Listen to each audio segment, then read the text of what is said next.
Malinowski. I know everyone here is probably like, we know you, Kim, but this is going to go on the public feed. So people might see it that do not know me. I am a poet and writer, and apparently I also do tarot and oracles as well. So you're not going to see me shuffle today because of the beautifulness of my car. Yes, I'm back in it.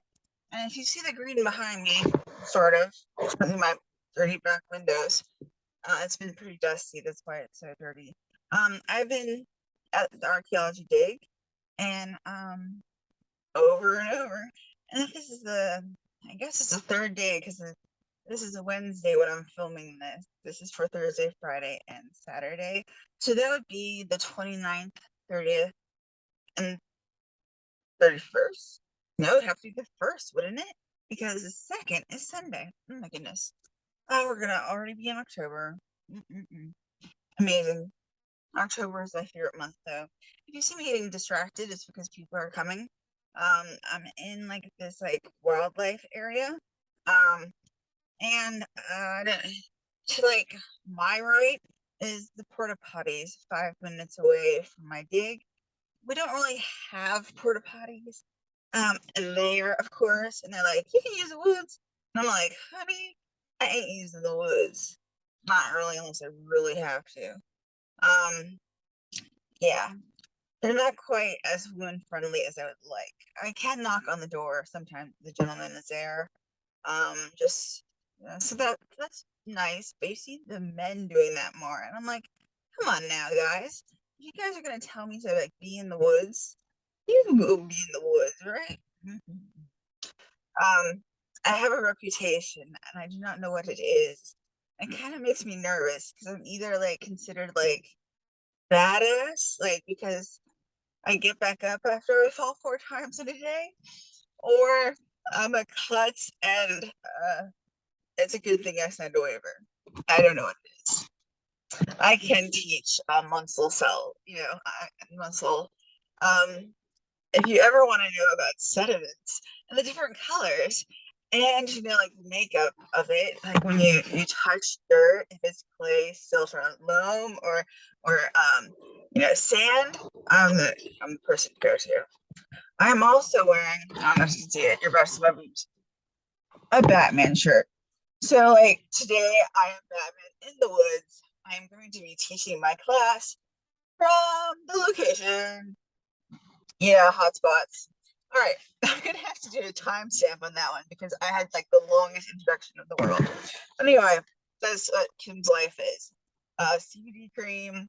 I really need like to bathe in Neosporin. I was in a briar pit. My mentor slash the guy who's in charge. Yeah, Z. He was in with me, PhD. It was like, how about I PhD and you do this? And like the man is dying. He's much taller than me. So he's getting all the briars in his head. I was getting it in my butt. I was gonna say the word, but I didn't. And yeah, life is beautiful. I actually do love it. I recommend anyone to go on a dig someday. I mean, even if it's paleontology or whatever, it really is an experience. If you're looking for something, you can probably find a chapter no matter where you are. It doesn't, like I'm in Maryland, and I, like I found it, so I'm sure other places have them. So please, like, it's fun. Just go once, see what you can do. We're gonna use Amanda Lovelace. I like her books. The last one was kind of redundant, I guess you'd say.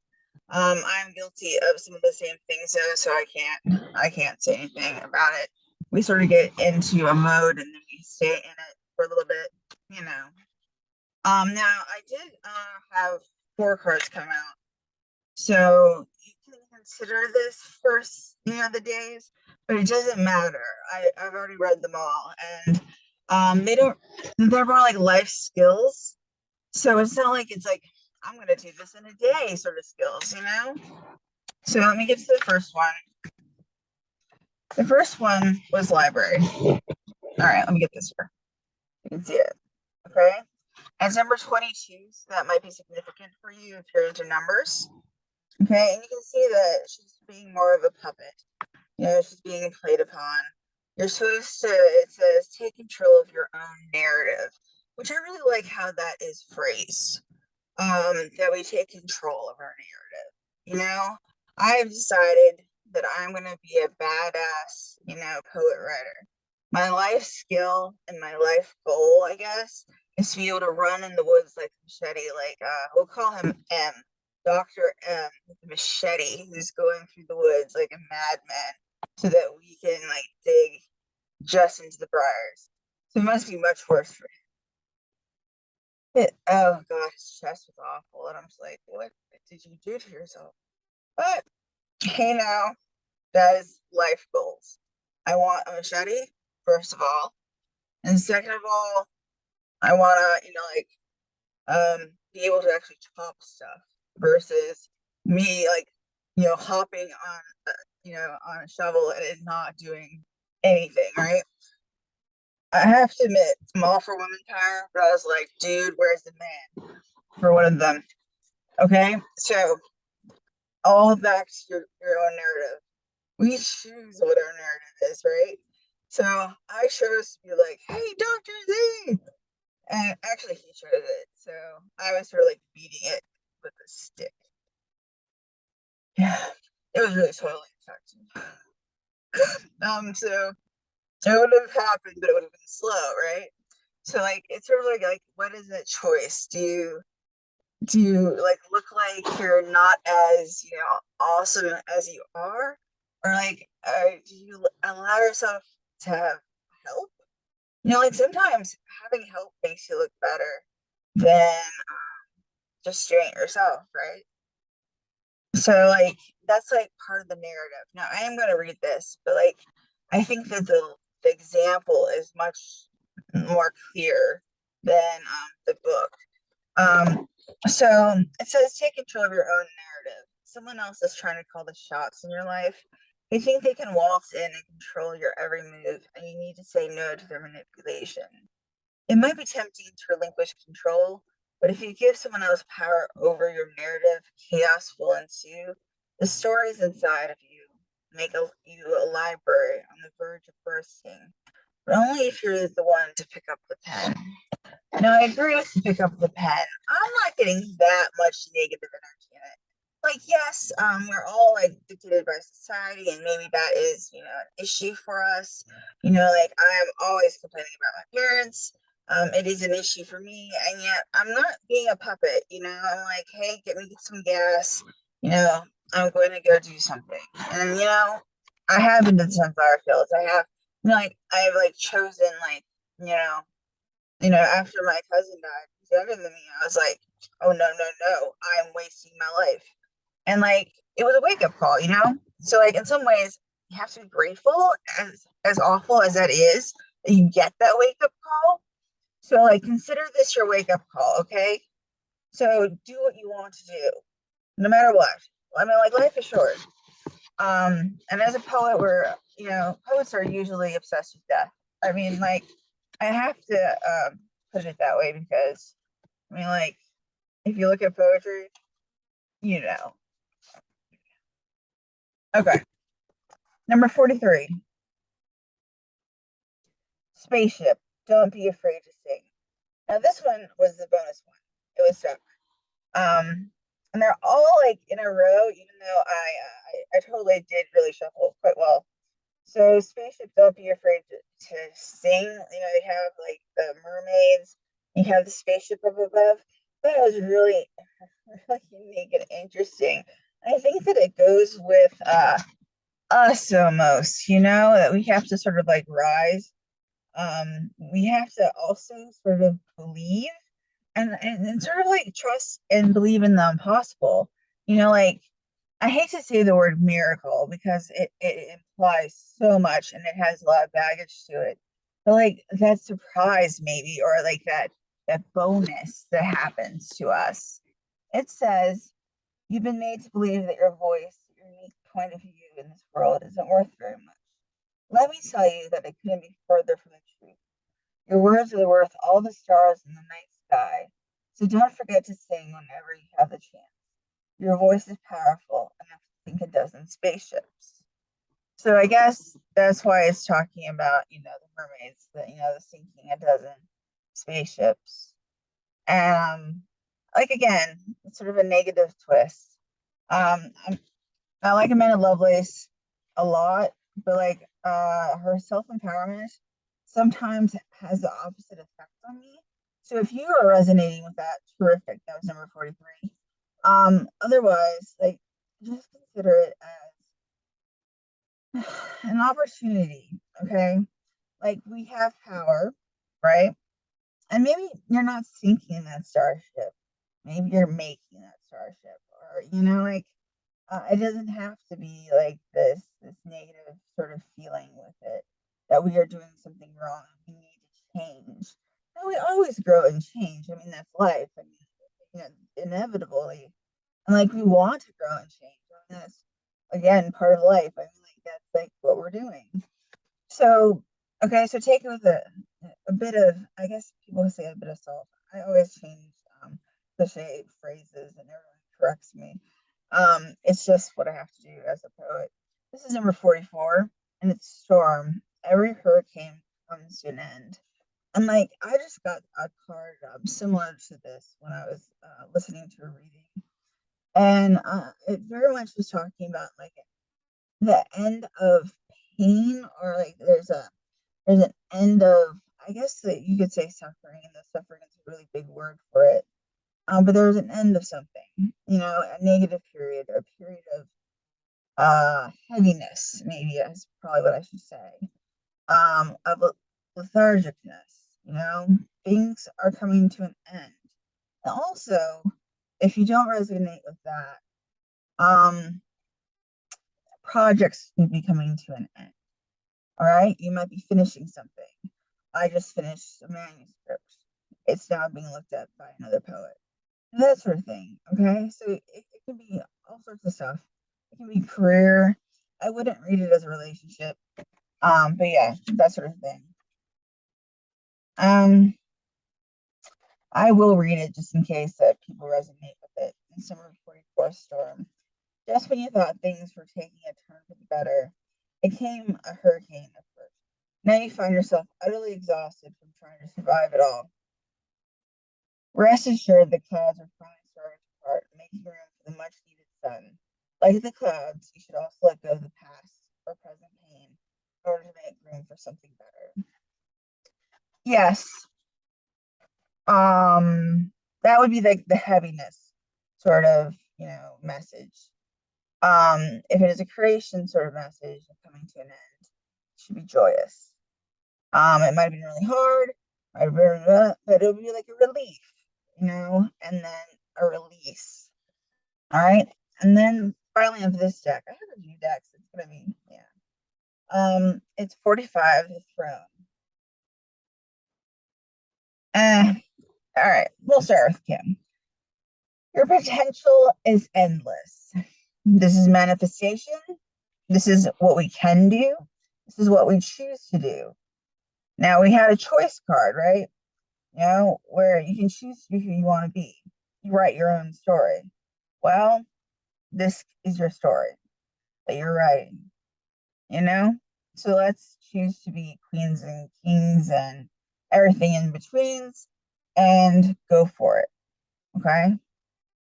This is sort of like running full throttle and doing what we want, doing our dream. And like dreams don't just come true. We have to put in the work. You can manifest all you want or say you're manifesting, but if you don't put in like any effort, or you don't, do the steps, manifestation comes in steps. It won't happen. It's not like a wish. Okay, wishes are like sort of like, those one-offs, maybe to the spirits or to your I would say my guardian grandmas. Okay, but that doesn't mean that anything's going to happen. Maybe it will. That goes back to that miracle, like that it just one in a chance sort of thing. Manifestation comes in steps. I want to manifest going to archaeology. I write a letter. Oh, we're in COVID, but talk to you in March.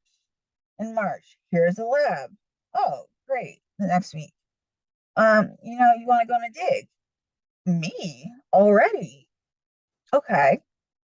Write some, go to the lab, another dig, write some, go on some digs, meet another doctor, um, go to her field school, like things like manifest in steps.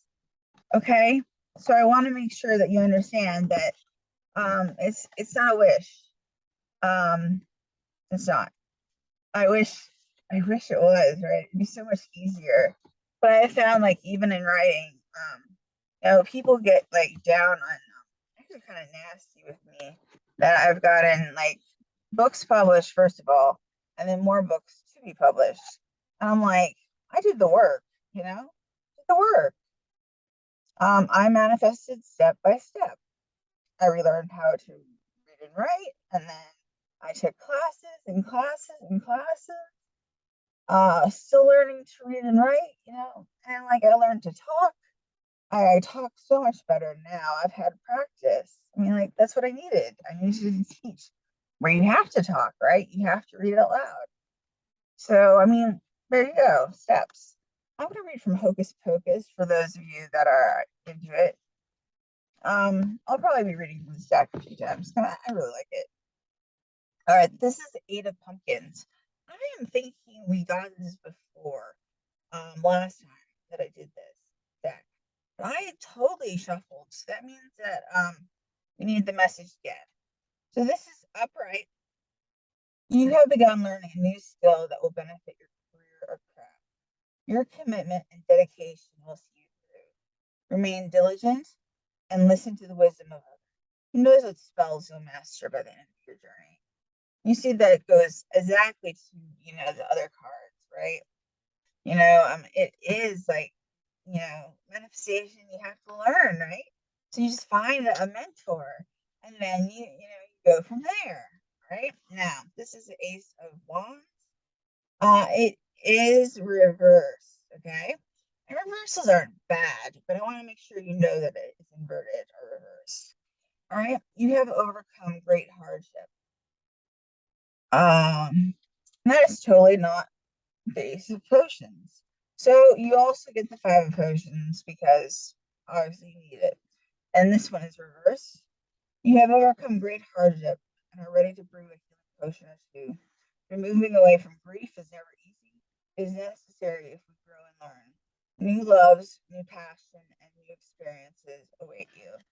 I don't know who needed that, but I certainly did.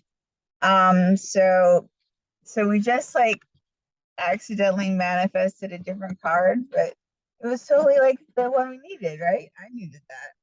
All right, now inverted Ace of Potions. Oh goodness, Kim. You feel stagnant. You may have cut off your emotions to protect yourself from rejection. I certainly have. Or perhaps your lack of inspiration started creative endeavor. Or spell book. Open your spell book. Excuse me. Open your spell book and check your ingredients. A different potion may be required. And with this card, I would have to say that we need rest too. After a manuscript is written, I have written 70 something. This one is 76 poems. I was like, dude, I don't want to write anymore. And that's not bad. You just have to, take a breath and then, you get into the mood and you go back. So I don't want this card to be like, you must do this. You have to, and we don't have to have endless energy. Although maybe a different potion is your card, a different inspiration. That's like why I did archaeology. It wasn't like I was just like, oh wow, I'm gonna be a poet and an archaeologist. It was more like, I have to like stimulate myself in some other way because otherwise I'm not going to be a good poet. You have to like go beyond yourself a little bit. And like that's true in everything. I have one last card. All right, this is the Into the Lonely Woods, which is one of my favorite decks, and it is falling already. It means it is ready for you. It goes perfectly with this reading, and I didn't know. And this is sort of like their full card. I to walk the lonesome road. I'm gonna take a sip of my coffee here. If I can hold it. Excuse me. Thank you. My throat. It's probably dirty. It's probably dirty. I'll be honest. All right. I like what they say, so I'm gonna read it. And this is by Lucy Cavendish. Okay, and the artwork is by Dan May. All right, foolish, they say, to walk this strange path. Loneliness will become your only companion, they say, as you take those first steps in the lonesome road to your own self. This is not adventure, no indulgence, no needless seeking. This is a pilgrimage of the soul. And the time you spend on the path you have chosen, which is truly chosen you, may make you weary. And there could be doubt. There could be moments where your only companion is the voice inside your head. And that is the point. For when you hear that voice clearly for almost the first time, listen, speak with it, see what you have been saying to yourself. And with each footstep, watch words become encouraging, loving, and filled with self love. I think that is a perfect way to end. Okay. We are walking. I'm like the song The Endless Road. And we're rambling on and we just keep going. And yes, there might be home. There might be homes. And we keep going. It's a journey. And we choose it. All right. Well, have a lovely week. As you can see, cars are arriving behind me, which means that the Porta John is gonna have like more people in it, and I plan to get there first. So take care, be well, find something that's passionate. And this weekend, do something that scares you. That's my dare. Take care. Bye bye.